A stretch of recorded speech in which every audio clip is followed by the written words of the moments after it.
అందరికీ నమస్కారం. శ్రీ విద్యాప్రసాద డివోషనల్ ఛానల్కి తిరిగి స్వాగతం. కార్తీక పురాణం 18వ అధ్యాయము సత్కర్మ అనుష్ఠాన ఫల ప్రభావము. ఓ మునిచంద్ర, మీ దర్శనము వలన ధన్యుడనైతిని. సంశయములు తీరునట్లు జ్ఞానోపదేశము చేసితిరి. నేటి నుండి మీ శిష్యుడనైతిని. తండ్రి, గురువు, అన్న, దైవము సమస్తము మీరే. నా పూర్వ పుణ్య ఫలితము వలనే కదా మీ బోటి పుణ్యపురుషుల సాంగత్యము తటస్థించెను. లేనిచో నేను మహాపాపినై మహా అరణ్యములో ఒక మొద్దుబారిన చెట్టునై ఉండగా తమ కృప వలనే నాకు మోక్షము కలిగినది కదా. మీ దర్శన భాగ్యము లేని ఎడల ఈ కీకారణ్యములో తరతరాలుగా చెట్టు రూపమున ఉండవలసినదే కదా. అట్టి నేనెక్కడా? మీ దర్శన భాగ్యం ఎక్కడా? నాకు సద్గతి ఎక్కడా?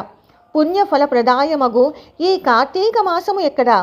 పాపాత్ముడనగు నేనెక్కడా? ఈ విష్ణు ఆలయమందు ప్రవేశించుట ఎక్కడా? ఇవి అన్నియును దైవికమగు ఘటనలు తప్ప మరొకటి కాదు. కాన నన్ను తమ శిష్యునిగా పరిగ్రహించి సత్కర్మలను మానవుడు ఎట్లు అనుసరించవలయునో దాని ఫలమెట్టిదో విశదీకరింపుడని ప్రార్థించెను. ఓ ధనలోభా, నీవడిగిన ప్రశ్నలన్నీ మంచితివే. అవి అందరికీ ఉపయోగార్థమైనటివి కాన వివరించదను. శ్రద్ధగా ఆలకింపుము. ప్రతి మనుజుడును ఈ శరీరమే సుస్థిరమని నమ్మి జ్ఞానశూన్యుడగుచున్నాడు. ఈ భేదము శరీరమునకే కానీ ఆత్మకు లేదు. అట్టి ఆత్మజ్ఞానము కలుగుటకే సత్కర్మలు చేయవలెనని సకల శాస్త్రములు ఘోషించుచున్నవి. సత్కర్మ ఆచరించి వాటి ఫలము పరమేశ్వర అర్పితమునరించిన జ్ఞానము కలుగును.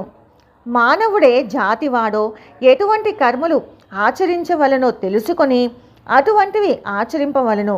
బ్రాహ్మణుడు అరుణోదయ స్నానము చేయక సత్కర్మలు ఆచరించినను వ్యర్థమగును. అటులనే కార్తీక మాసమందు సూర్య భగవానుడు తులారాశిలో ప్రవేశించుచుండగాను, వైశాఖ మాసములో సూర్యుడు మేషరాశిలో ప్రవేశించుచుండగాను, మాఘమాసములో సూర్యుడు మకర రాశి ఎందుండగాను, అనగా ఈ 3 మాసములో ఎందైనను తప్పక నదిలో ప్రాతకాల స్నానము చేయవలెను. అటుల స్నానము ఆచరించి దేవార్చన చేసిన ఎడల తప్పక వైకుంఠ ప్రాప్తి కలుగును. సూర్య చంద్ర గ్రహణ సమయములందును తదితర పుణ్య దినముల యందు స్నానము చేయవచ్చును. ప్రాతకాలమున స్నానము చేసిన మనుజుడు సంధ్యావందనము, సూర్య నమస్కారములు చేయవలను. అట్లు ఆచరించని వాడు కర్మభ్రష్టుడగును. కార్తీక మాసమందు అరుణోదయ స్నానం ఆచరించిన వారికి చతుర్విధ పురుషార్థములు సిద్ధించును. కార్తీక మాసముతో సమానమైన మాసము, వేదములతో సరితూగు శాస్త్రము, గంగా గోదావరి నదులకు సమాన తీర్థములు, బ్రాహ్మణులకు సమానమైన జాతియు, భార్యతో సరితూగు సుఖమును, ధర్మముతో సమానమైన మిత్రుడును, శ్రీహరితో సమానమైన దేవుడును లేడని తెలుసుకొనుడు.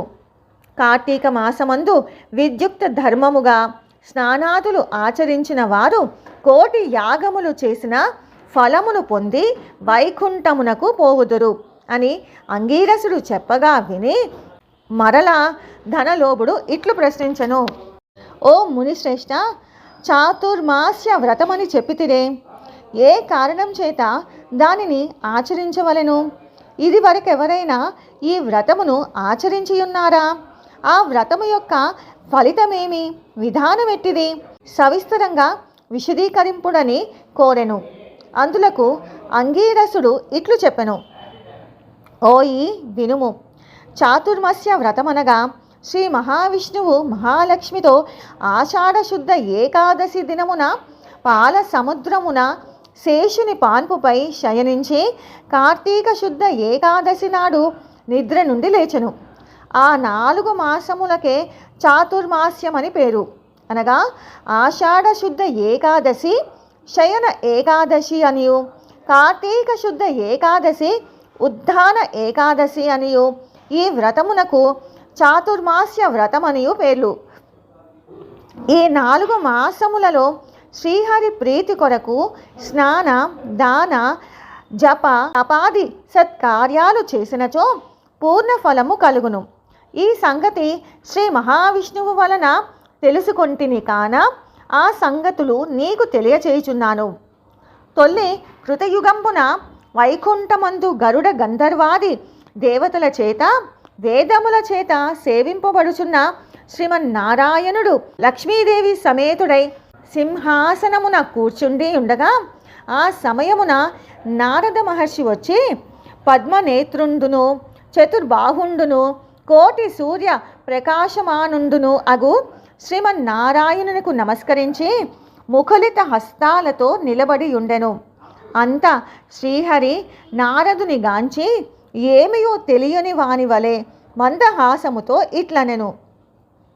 నారదా, నీవు క్షేమమే కదా?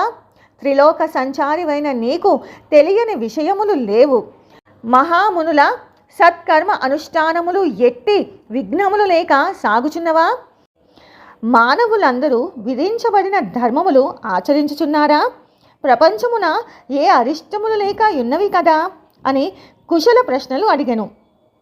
అంత నారదుడు శ్రీహరికి ఆదిలక్ష్మికి నమస్కరించి, ఓ దేవా, ఈ జగంబున నీ వెరుగని విషయమున లేవియును లేవు. ఆయనను నన్ను వచింపుమనుటచే విన్నవించుచుంటిని.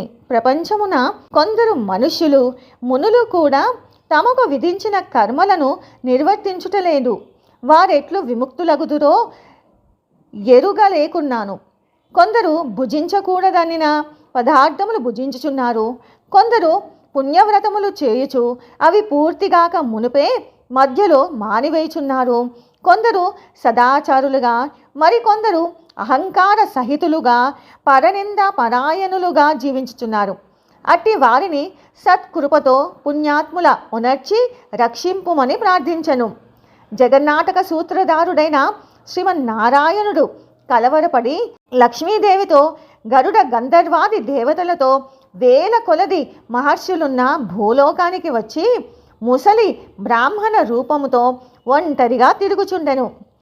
ప్రపంచమంతను తన దయావలోకమున వీక్షించి రక్షించుచున్న దామోదరుడు ప్రాణుల భక్తి శ్రద్ధలను పరీక్షించుచుండెను. పుణ్య నదులు పుణ్యాశ్రమములు తిరుగుచుండెను. ఆ విధముగా తిరుగుచున్న భగవంతుని గాంచి కొందరు ముసలివాడని ఎగతాళి చేయుచుండరి.